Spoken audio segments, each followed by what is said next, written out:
Hi, I'm Ashok in philosophy, and this is Global Wisdom, a 100-level course. I believe it's 104. Welcome. I see familiar faces here and new faces, and this is limited enrollment to 25, and there should be limited to 20 spots for the upper class and 5 spaces for freshmen. So if you're a freshman, we're going to be circulating a lottery list B for you to sign up. Please print your name on that. My assistant, Andrea, upstairs is helping me to kind of gather these papers. I'll be circulating a pad for all students to sign in. Freshmen will sign in on the other, registrar's lottery B, but not that. And all other students, if you're on the pre-enrolled list, please print your name on the pad as your check-in to show that you're here. And if you're, there's a column that says if you're in the top 20 spots, if you remember where you are, just check that just so my assistant will know that you're in the top 20 to find you right away. And if you're on the waiting list and you remember that I'm number 5 or 10 on the waiting list, indicate that. That'll help us out. But it's not necessary because we'll find your name one way. But please print your name carefully. So this will be a check-in. And I'm not here in person with you, and I feel badly because this is my 43rd year of teaching here in this room at Haverford, and it's the first class I've had to miss to be on the West Coast. Today, Tuesday the 31st, I'm at UCLA, the university. Tonight, you could actually see me on a 2-hour special streaming around the planet.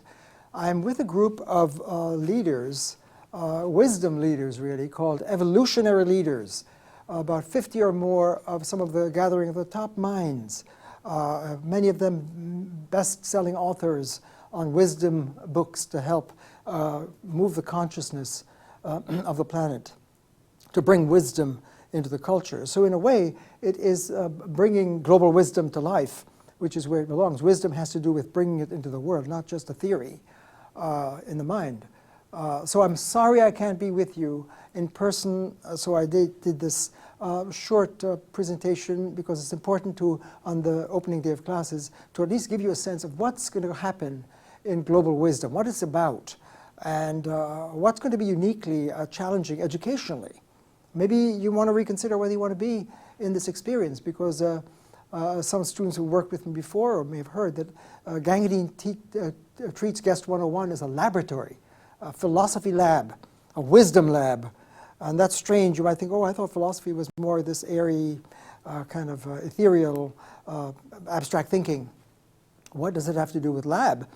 And you'll get a better sense in a moment that when you get into wisdom, wisdom has to do with bringing the highest awakened mind into life. That's what wisdom is. It's not just theory, abstract theory. It's not academic theorizing that you just have thoughts and it has nothing to do with your life. It's embodying the highest awakened wisdom into your life.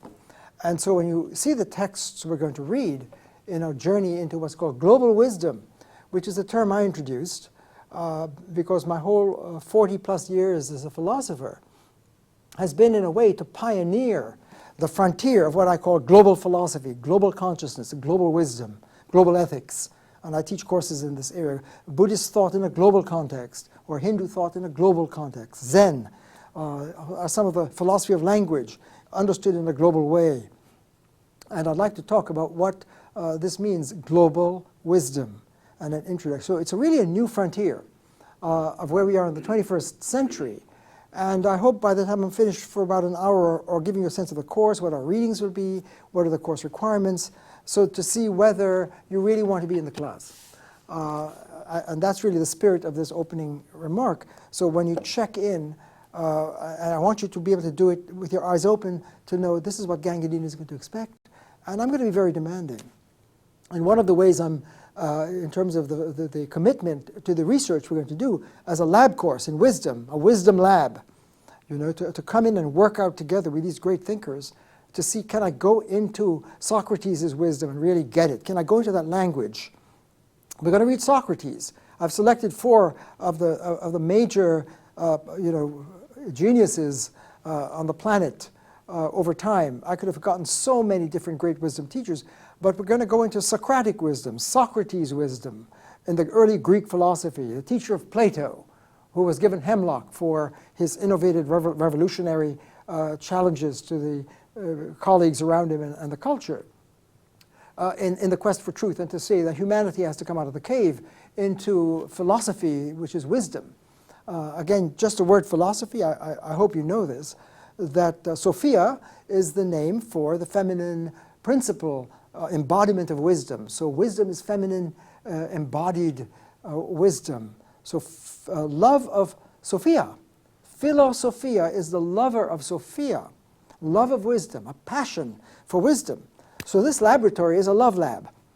It's loving Sophia, loving wisdom, and discovering what is the wisdom of the planet. Is there a consensus across the borders over 3,000 years of our great wisdom teachers, men and women of the century, the geniuses who were trying to say to the human family, this is what it means to be a human. This is what it means to be an awakened being.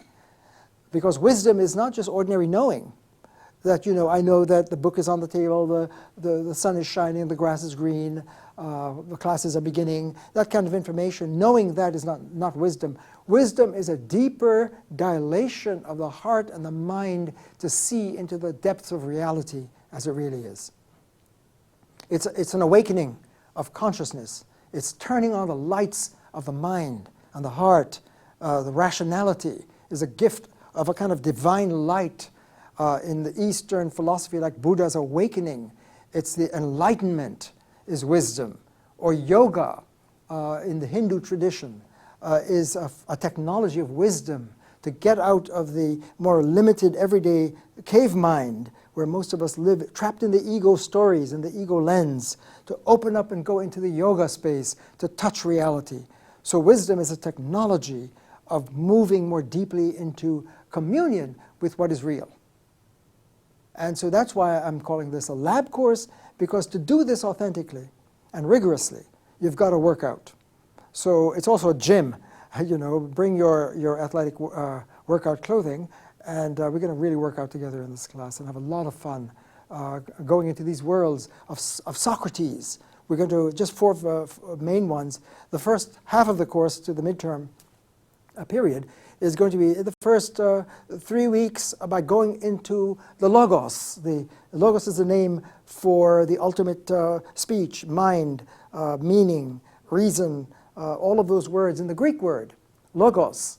So important to get to the Logos is to get to the light, to the depth, right? And Socrates was attempting it. That's the Logos wisdom tradition. So I'm just naming it to encounter Socrates' wisdom in the great text that we're going to read. The Phaedo.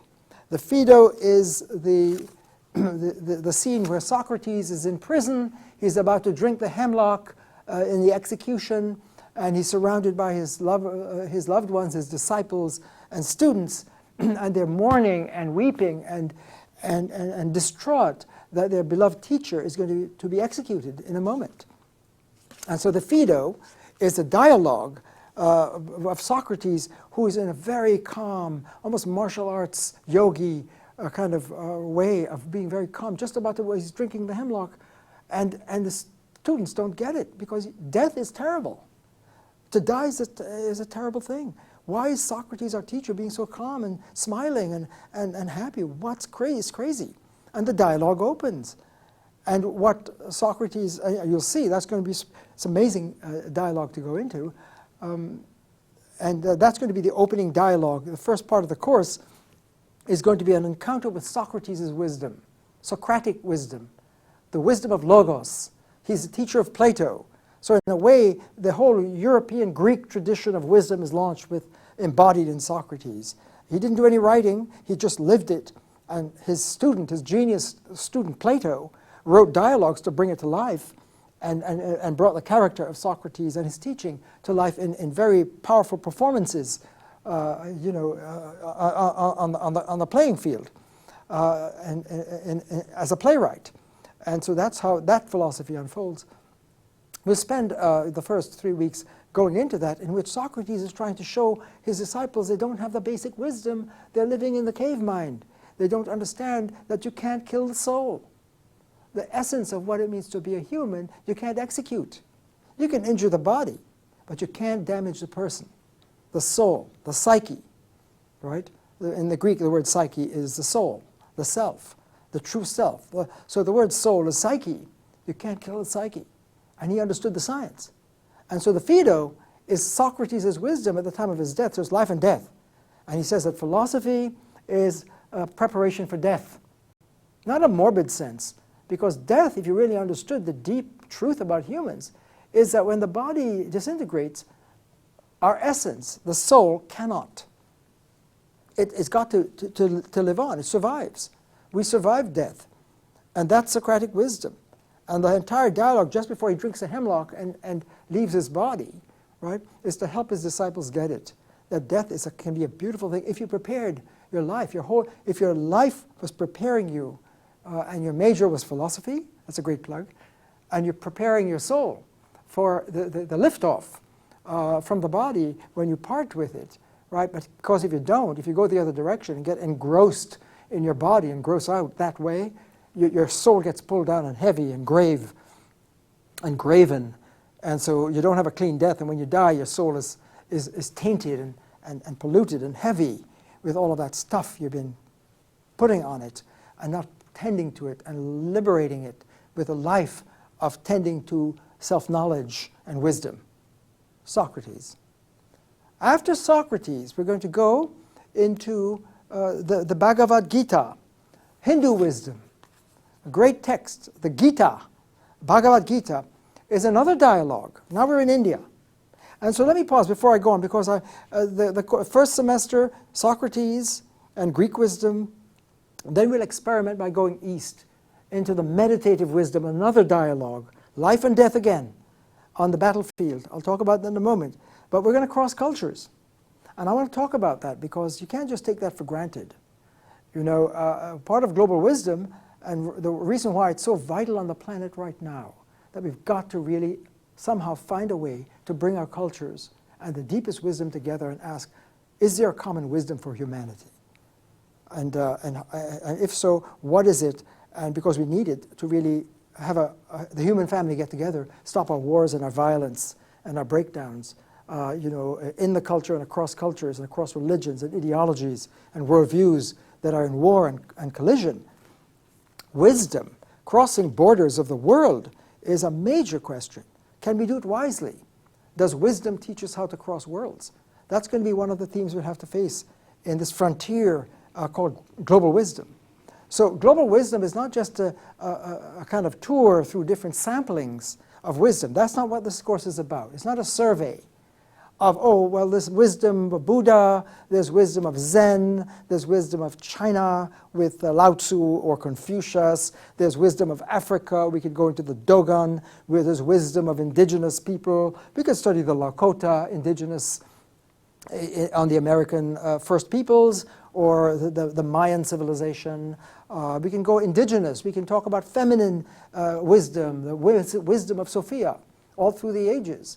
The wisdom with a feminine touch in it, the Sophias of the planet. You know, we can go into all of these different samples. But that's not what the course is about. It's not saying, oh, let's hop, skip, and jump and sample a few so-called wisdom. So we'll do wisdom of the East, we'll do one section on Buddha's wisdom, his great awakening. We'll go into the Bhagavad Gita and understand Hindu wisdom, and we'll do some European tradition. Let's start with Socrates and get Socrates' wisdom.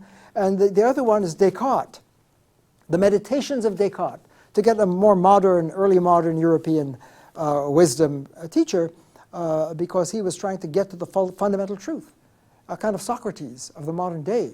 And you heard of Descartes' meditations, right? So that he is going into a deep, scary meditation. He's a mathematician. He's a brilliant, he founded analytic geometry, Descartes, René Descartes, right? And he found, when looking around him, he was brilliant, that he could question everything. A kind of Socrates, modern Socrates, is there anything I know for sure? Is there anything humans can know with absolute certainty, beyond any doubt? And he got scared because he realized he could do thought experiments in a laboratory. Okay, that's why, again, we're in a lab. He goes into this lab of his mind and realizes, I could think of, even right now I could be dreaming. Even though I'm awake, it happens sometimes. What if I'm hallucinating? What if I'm on drugs? What if I'm having a bad dream? How do I know I'm not dreaming all the time? He started to think along these lines, and it got him scared. He said, oh, mathematics, thank goodness for math. 2 + 2 = 4. Even in my dream, that's true. But then he said, oh, wait a minute. What if every thought I have that I think looks so true is a deception because some force is deceiving me that I don't know? The worst thought yet, what if it's me? That's self-deception. What if I'm deceiving myself to make me think it's true, even though it looks like math? I mean, we thought geometry, but how about non-Euclidean geometry? That was a bombshell. How could there be non-Euclidean geometry? That was very scary to discover a different geometry. So what if 2 + 2 doesn't equal 4? And he starts to say, so if there is a force controlling an evil, deceptive force, perhaps yourself, controlling your mind to make you think it's true just to trick you, can you defeat it? Is there any, and so forth. And Descartes goes deep, and he saw he could question everything. And it scared him. So we're going to get a little bit of that jolted experience when we do the laboratory experiment for Descartes. That's what I'm calling this. Every philosopher we're going into a fantastic discovery journey, we have to go into that journey. We don't sit back from the outside as if we're watching TV or watching a movie and look at it from the outside. That's not what this course is about. It's not an external inspection about what some of the wisdom teachers said and to give the information. That's not what, to really get into a wisdom teaching, when you do Buddha's teaching, you've got to go into the Buddha lab. You've got to go into that world. And the question is, can we? If we're raised in the European mind, deeply in the Judeo-Christian tradition, and in the academic world and American culture, which all of the weight frames my mind, can I really step back and go into Buddha's world? Across a planet in a different age? Can I go into the Hindu world and the Bhagavadgita? Can I get it? When they're talking about samsara and yoga and nirvana and dharma and karma, all of those terms, can we really translate them into our culture where we are? It's a big deal, big question. So part of the challenge of the course is exciting because, as I said, there's so many different wisdom teachers we can select, but we've selected 4 major traditions that we're going to spend our lab work, all the way through the class. And again, I'm trying to remind us, it's not a survey of a sampler and says, oh, I can see what Krishna was doing, I can see what Buddha was saying, and Descartes and Socrates, goodbye. That's not global wisdom. This course is much more demanding. It's saying, let's see when you go into Buddha's wisdom or the Bhagavadgita or Descartes or Socrates, is there global wisdom? What's that? I'm going to put something on the board to help you get a sense of why this is to go into a new dimension of global wisdom. Well, I'm trained as a logician. When I arrived here, as I said, this is my 43rd year here, and when I arrived in 1968 from Brandeis University, I did my doctoral work on logic, which is the structure of thinking, the logic of thinking, analytical philosophy, and ontology, which is the science of the structure of reality. That's ontology, the structure of being. And what you see is that there is a space that the science of logic studies. All of our information is processed in a certain space of our mind, right? And in logic, you call it predication. Aristotle, the founder of logic in the West, who came out of the student of Plato. So Socrates' teacher is Plato, and Aristotle is Plato's student, founded logic as a science, the laws of thought space. All of our thoughts are in this space. And it's almost a formula, it's East and West. To think is to predicate, fancy word, but it's important because another kind of thinking is to meditate. Predicate or meditate. And meditation is not predication. And wisdom is not ordinary predication. That's the point I'm trying to open up for us. That we're very used to this kind of information process. Socrates is wise. The lights are on or not on. Rain is falling. I'm in the room. John is not here. And so forth. all that information is putting pieces of information together. Haverford is a college on the main line. Bryn Mawr and Haverford are in partnership. You could just keep going. Your internal mental states, where are we in the picture?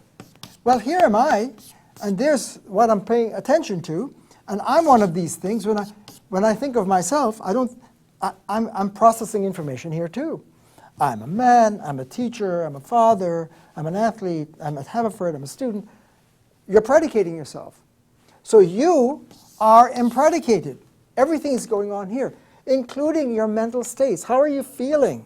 What are your emotions? Well, I feel angry. I am angry. What are your wishes?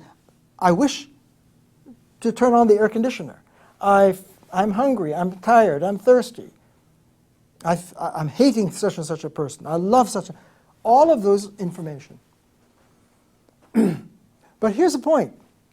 We're used to this script. We're used to this language, right? And all of our Haverford Bryn Mawr students, brilliant, amongst the country, the best, are very hyper skilled in this kind of literacy. They're great predicators of information: economics, physics, biology, politics, political science, history. We have all of this down, right? But how about wisdom? Right? Now there is the question. And what we begin to see, and I'll talk about this more next time, all I want to do this time is to give you a sense of why the journey into global wisdom is a whole new level of exploring wisdom. Is there a consensus, a common ground, a meeting point across the planet over 3,000 years in fundamental truths? If you had to list what are the fundamental axioms and theorems and truths that are global, are there global truths? What does global mean? It means valid for any different world. What do you mean? Well, there are many different worldviews that come out of this space. And we live in a number of them. I can be a scientific one, believe that science is the right lens. These are different lenses of the mind. If I'm having a science lens, then my world is going to be seen from the sun. That's one worldview. If I'm a religious person, say I'm a believing Jew or a Christian or a Muslim or a Buddhist, right? That's a different lens. And I see the information there. That's a religious worldview. God created the universe. The scientist says the Big Bang is true. So here's Big Bang. Here's God created the universe. How can I have both worldviews at the same time? And both can be a kind of wisdom. Scientific wisdom, the highest knowledge of science, and physics, let's say the Big Bang theory, cosmology, the origin of the universe, the biblical view of God created the universe, right? I'm a civic American, and I believe that you've got to keep your religion out of your politics, so my political life is the civic American life of democratic politics. That's a different worldview. Can I keep my religion, which says every moment, be in worship, in sacred space, in my political life? And so on. So there are many different worldviews. I could be doing yoga. That's a different worldview in the yoga space. Or feng shui, or martial arts. On and on. I could be an idealist, a materialist, a dualist. All of these different worldviews are duking it out. And each claims to have wisdom. So when you're doing liberal arts, think of what you would go to economics, you got the wisdom there. You go into physics, you go into music, you go into the arts. You're on the athletic field, and so forth. And there's almost a kind of athletic wisdom when you're in the zone, in high peak performance as an athlete and so forth. There are many different worlds we're living in. Well, here's the question. When you realize that a worldview is a different language, when you're in one worldview, like the science worldview, that's very different from the biblical worldview. If you're a Christian, for example, the language of Christ is not the same as the language of physics. Very different worldviews. How do you communicate? Well, that's a problem. Is it just that we have many worlds? But here's what's challenging, really, is that there are many different worldviews in our ordinary culture space. Sometimes we can be in multiple worlds together, and the question is, can I dialogue between them? Can I bring them together? Or are they just fragmented? Is there one me that's religious and another sub-2 that's scientist, religion, citizen, right?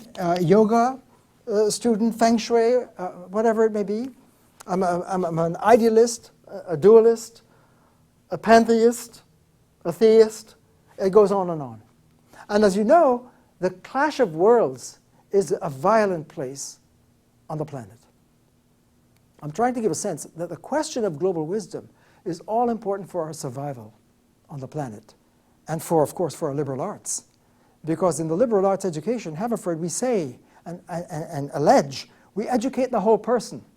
At least we want to. We want to educate the whole person so that a graduating Bryn Mawr Haverford student is going to be an integral, well-educated, saturated and literate in multiple disciplines, right?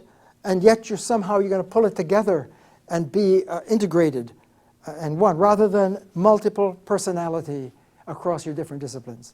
So I'm very good in economic language, I'm very great in physics, I'm really fine in the fine arts and so forth, and I got my degree, right? That's not what wisdom is about, and that's not what we allege at the integral liberal arts education.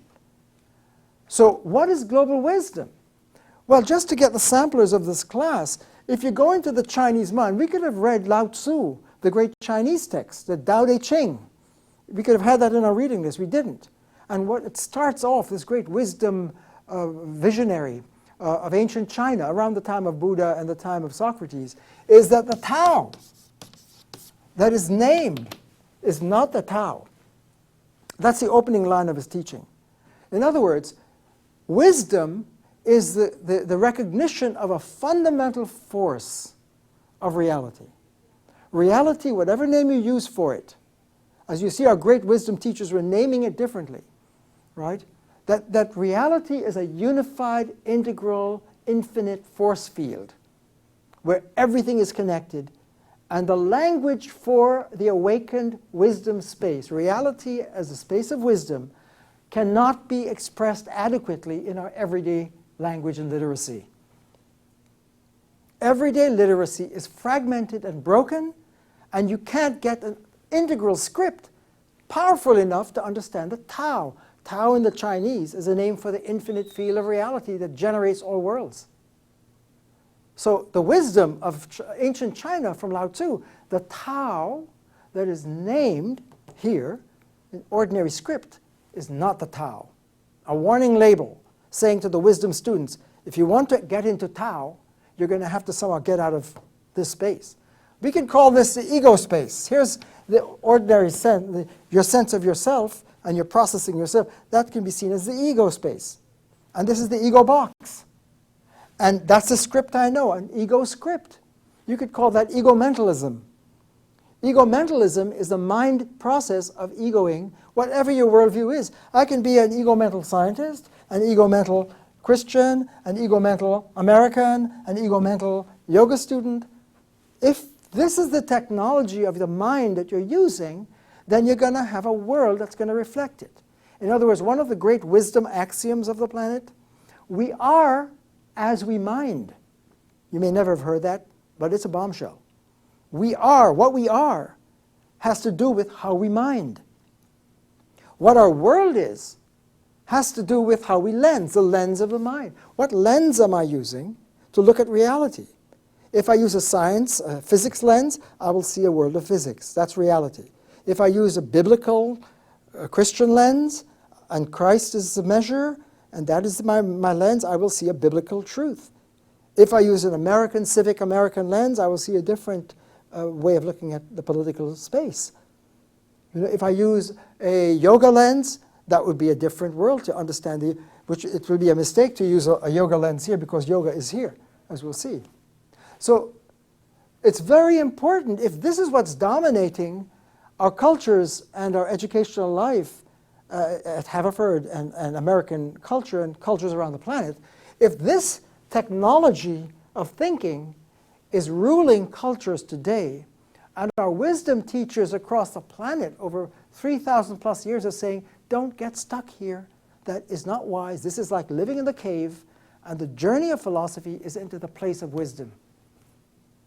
Wisdom is a pathway and journey into touching reality more deeply. You need a higher script. You need a higher calculus for wisdom. And that's where you go into global space.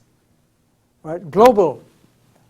And we'll see as we get beyond this, I think it's going to be so important. This line separates everyday life. When you're living in this space, you're cut off from, well, in this case, the Tao. Let me continue that for a moment. If you go and switch into the Hindu wisdom, ancient, and we're going to do that, you're going to go and see that all is Om. The greatest axiom of Eastern Hindu wisdom, of these great thinkers who are meditating, not predicating. They saw that to predicate is to blow it. Predication is not strong enough as the way to use your mind to get into the Om zone, or the Tao, as in the Chinese case, right? And so yoga is a science to get you out of this space into the Om space. And then you're in a high space. You become a full human. You're living the wisdom, right? So if you read as we read the Bhagavadgita, when we get to that, it's going to be a dialogue, like Socrates, between Krishna's voice, which is the Om voice, speaking to the student, Arjuna, who's broken down in his life. Because the wisdom knows that if you're living an ego-mental life, you're going to have splits and breakdowns and wars. And Arjuna is on a war in the battlefield with his own family. His own family is split, and siblings are going to kill each other. Cousins are going to be at war for the kingdom, and they're going to just have a deadly war. That's when the Bhagavad Gita begins. So notice what's going on. For the Phaedo, the Socrates, he's about to be given the hemlock in prison.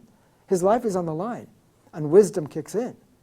When we go to India, to the Hindu wisdom, after we do the Logos wisdom, we're going to go to the Om wisdom.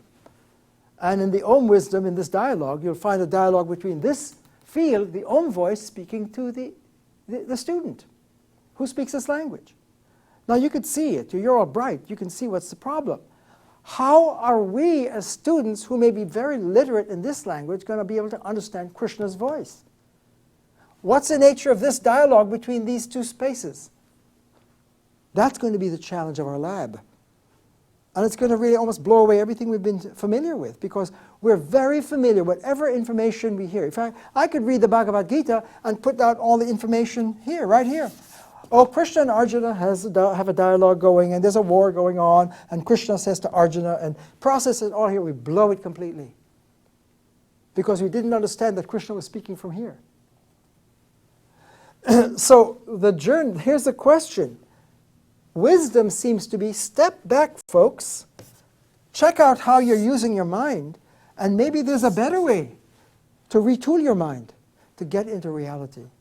And the path of wisdom is this path of waking up out of this space, which is like a trance.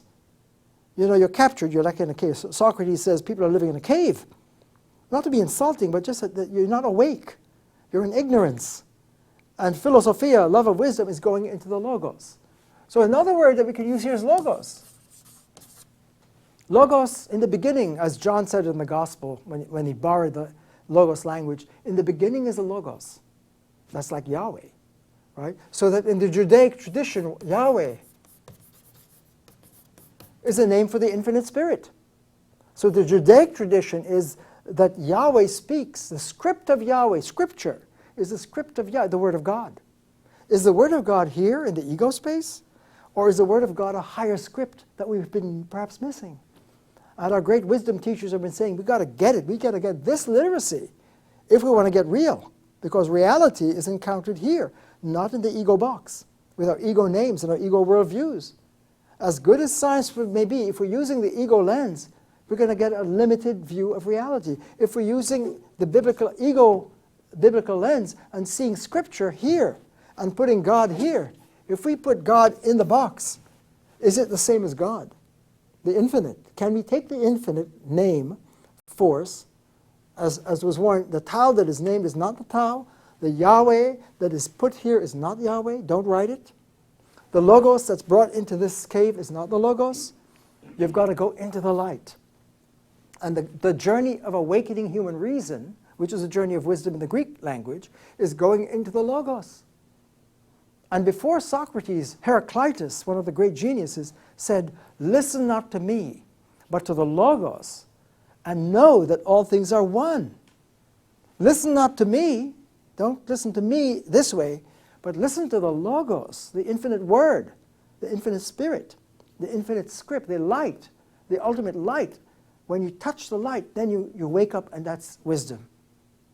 So we could go on when we get into Buddha. Buddha is going to call this field shunyata. Shunya means zero. So what the Hindus call Om, Buddha, when he wakes up, and we're going to get into that towards the second part, to the end of the course, after Descartes' meditations, we're going to go into the path of Dharma of Buddha, the text, the Dhamapada, the path into Dharma. And the path into Dharma, when Buddha woke up, he saw his great wisdom of the Four Noble Truths. His wisdom was, this is suffering. Here's the cause. We have a choice.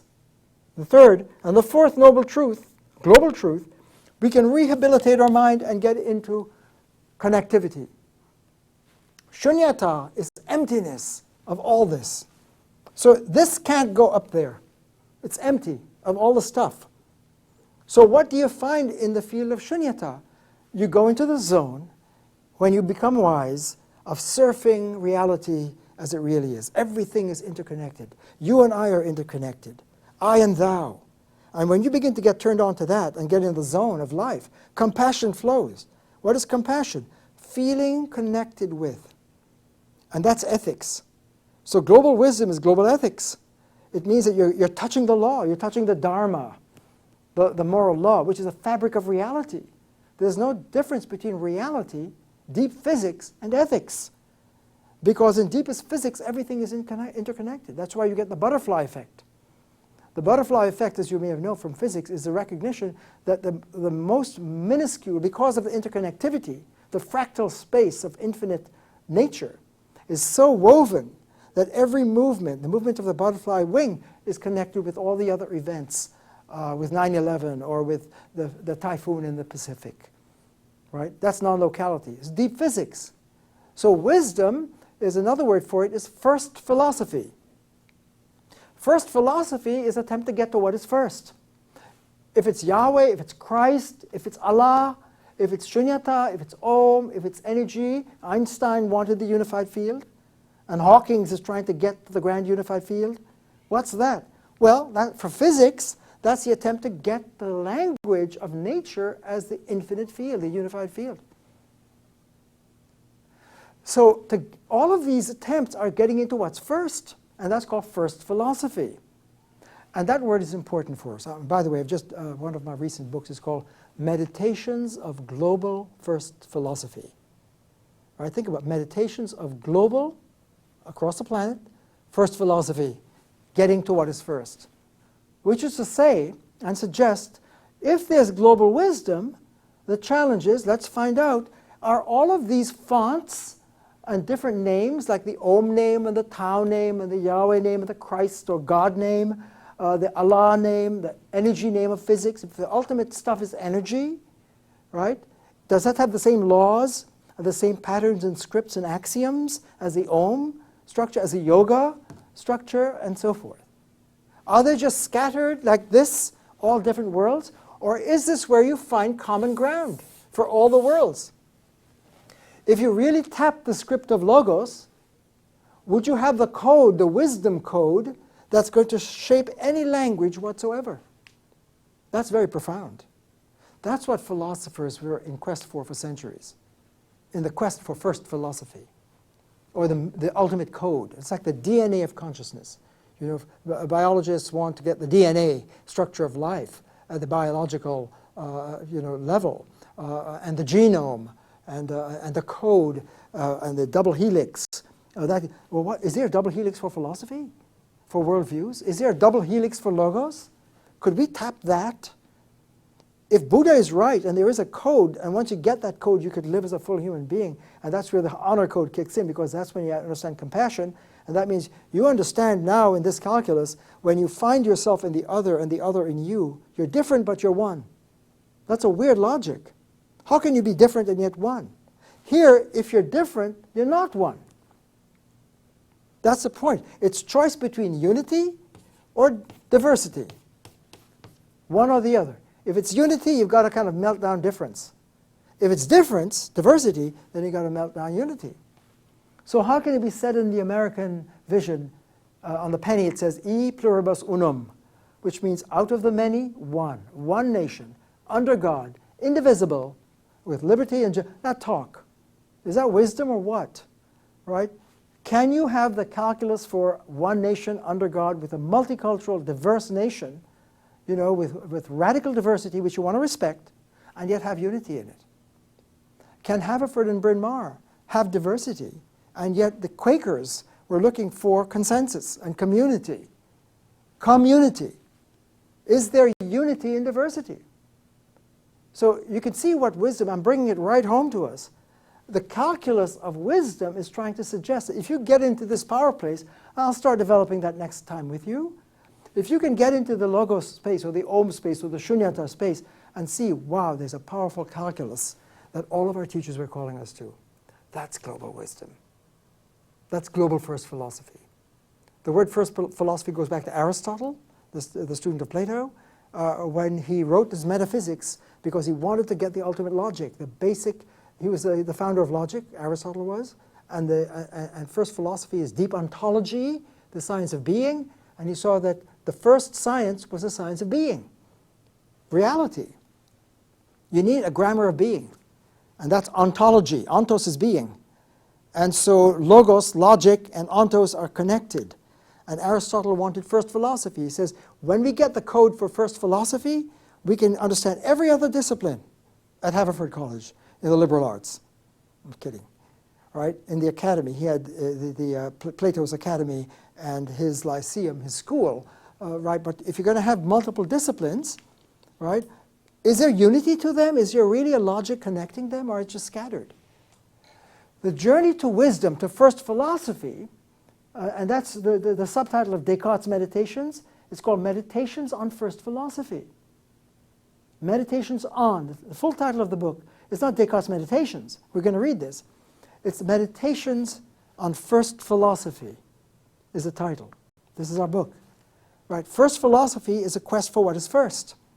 And so what I'm saying, to sum it up, is across the planet, through the ages, our greatest geniuses were trying to name what is first and develop a language, a script, the script of Yahweh, the script of God, the script of Allah, the script of Om, the script of Buddha, right, of Lao Tzu. Right? They're all different scripts. But could it be that they're all tapping the same code? And if you can get to that code, is there a deep science of first philosophy? And if it's so, because since every script comes out of the infinite script, if this is the infinite word, the infinite script, then that's the source of all scripts. So all of these different worlds and disciplines are borrowing and trading from the deep script. And if wisdom is a journey into the primal script and trying to decode it and get the ultimate DNA for all scripts, then you become awakened when you touch that script. So the journey of our course, when you understand it this way, this is the global space. Not here, not many different scattered pieces. But is there a deep first space, an infinite unified field? Is there a script for the unified field? And wisdom is the journey into understanding that script and the ultimate DNA decoding. And that's really what our great teachers and geniuses have been questing, I'd like to suggest. And our lab course here together is, you can see already that it's not just about getting information. Because if I try to give you, say, oh, we're going to have so many lectures and I'm going to give you a lot of information, here's what Socrates says, here's what it says in the Gita, here are the notes for the Buddha's Dhamapada, here's Descartes' Meditations, right? And you get all the notes and you got the information and say, okay, the course is over. That's not the course. I call this course an intensive lab course because you're going to work out in the mind. You're going to work out to cross worlds. So that's one of the themes I want to get on the table right from the beginning. This course is going to really push us. It's going to say, can you really, given that you're in an American mental space, can you truly enter the space of the Bhagavadgita? Can you morph your mind authentically to enter the world of Krishna in the Bhagavad-Gita? Can you really enter into Buddha space? Can you go into the space of Descartes' Meditations?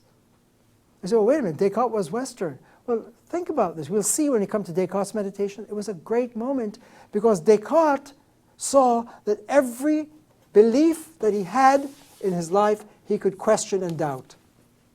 Even 2 + 2 = 4. All of it. He was a mathematical genius, you know. He developed analytical geometry. So he's highly logical and rational. And in his meditations, he saw everything in my life could be doubted. There could be an evil demon deceiving my mind and tricking me to believe it. So deception is, what if there's a force, another super lens, a demonic negative energy, saying, I'm going to trick you to believe anything? Descartes saw this was possible because the thinker was separated from what you think about, even mathematics. So that's why he said, I could be dreaming right now. How do I know I'm in Guest 101? Sometimes I'm having a dream. Not a nightmare, it's a good dream. Sometimes I'm dreaming, I'm in Guest 101, but I'm not. I'm really in. How do you know? What's the line between waking and dream in these mental states that we flow into, right? So Descartes saw that, and he saw all of this had to go.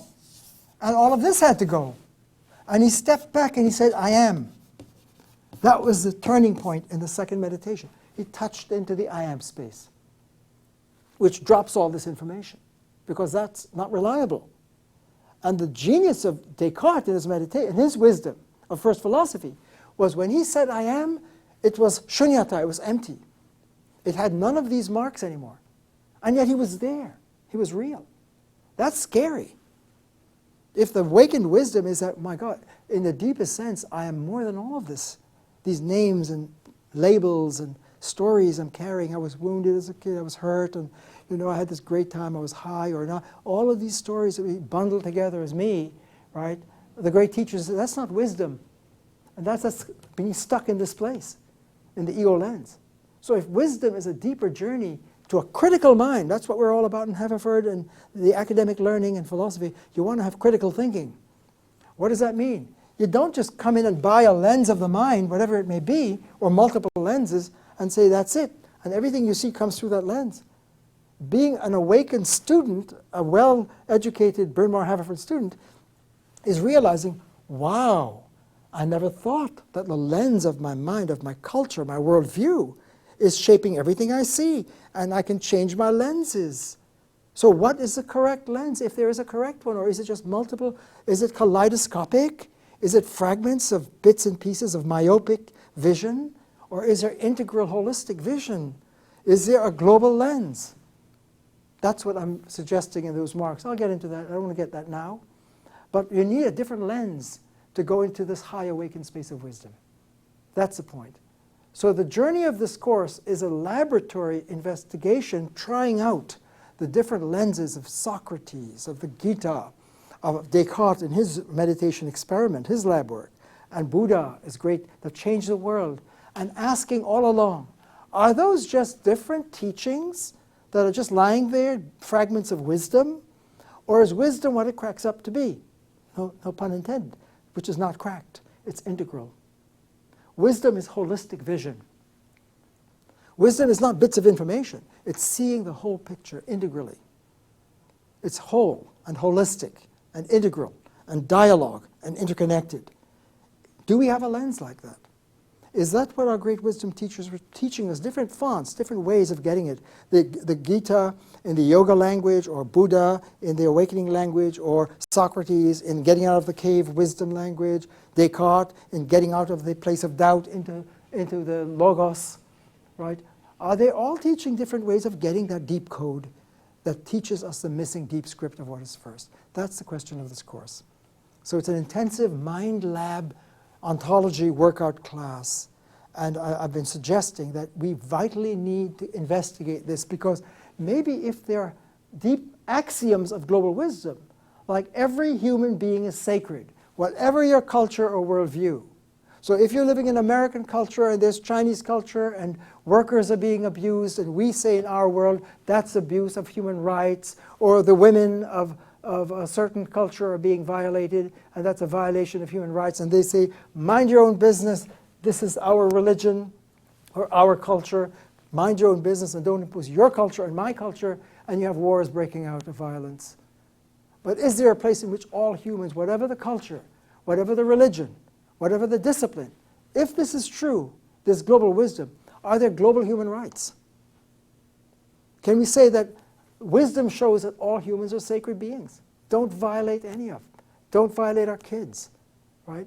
Everything turns on this point, I hope you see.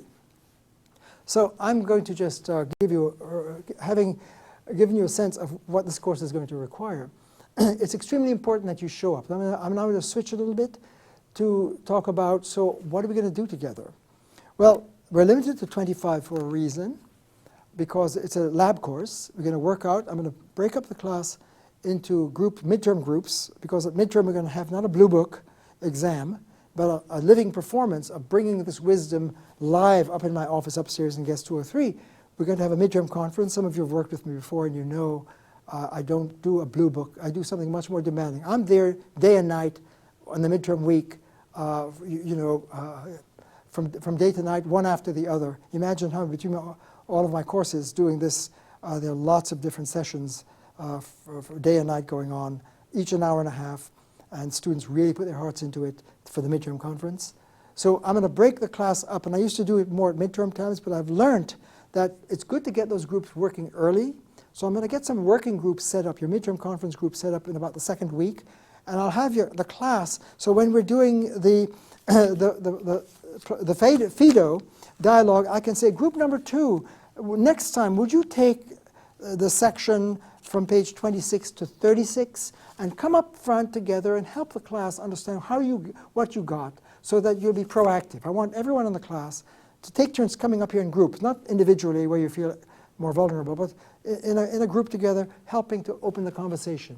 Because I find that you learn more if you get out of the seats and come up here, and you had to, the night before, stay up late together in your dorm and work out on the text and figure out what are you going to do to lead the class tomorrow. And I'm here as your coach to work it through. Class attendance is absolutely important for a lab course like this, right? And I circulate the check-in sheet each time, and I don't want you to just check in. You know, I'm here, my body's in the room, but I want you to check in for the wisdom lab, right? So I really ask you to be here with everything you've got, to really be willing to go into the text, because it's collaborative learning. We want to really, that's class discussion, is class dialogue, is wisdom dialogue. We're trying to see in the classroom, can we create the wisdom of Socrates together, collaboratively, in dialogue, which is, we're reading a dialogue. Or in the Bhagavadgita, can we invoke the wisdom of the text, of Hindu wisdom, of yoga wisdom, together as we work out together, so that when we leave the class, it says, wow, that's a powerful experience to feel the Om space, right? And so class attendance is vital, and I do ritually ask you to check in every time, and if you have to miss a class, I want you to honor the contract and let me know ahead of time that, you know, I've been ill, I've got the flu, I've got to be off campus for an emergency, whatever it is.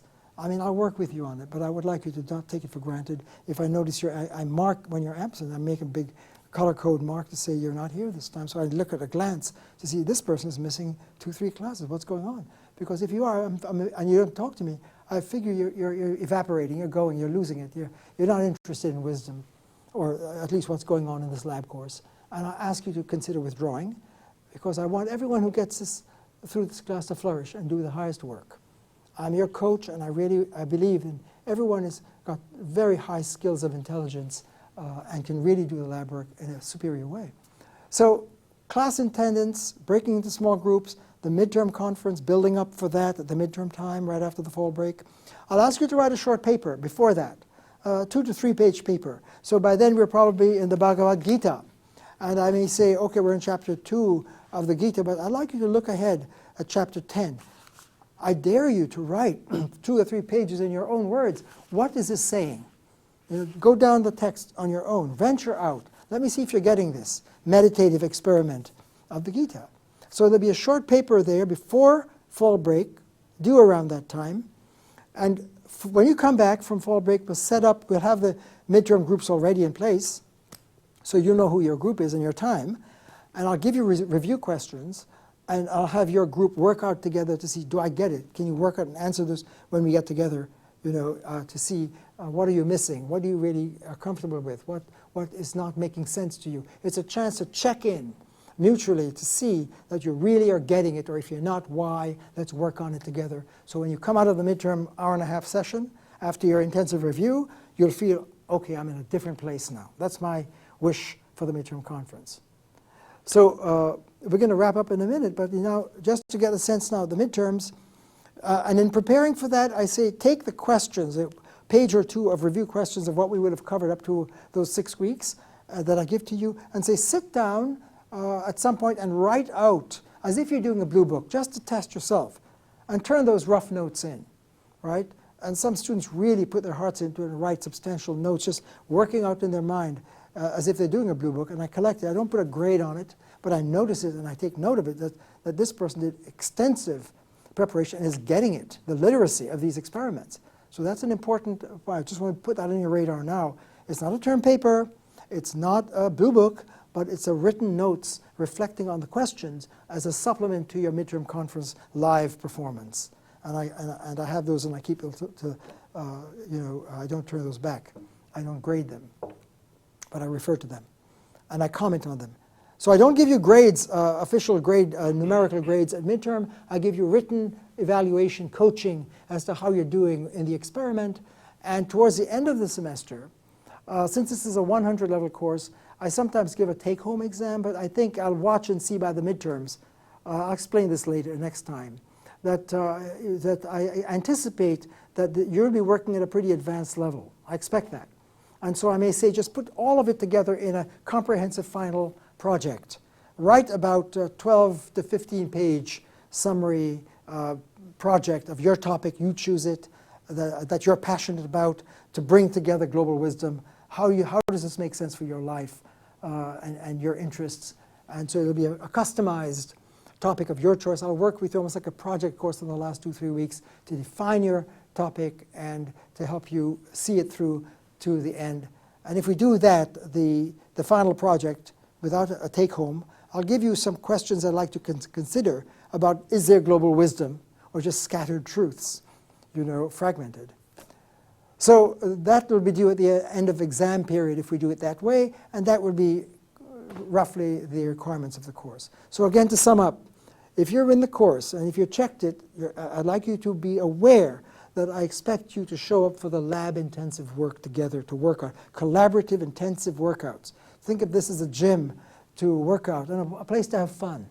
I mean, philosophy should be a very joyous activity. I enjoy it, obviously, and I'd like us to play and have fun and learn the highest learning that is the future of the planet.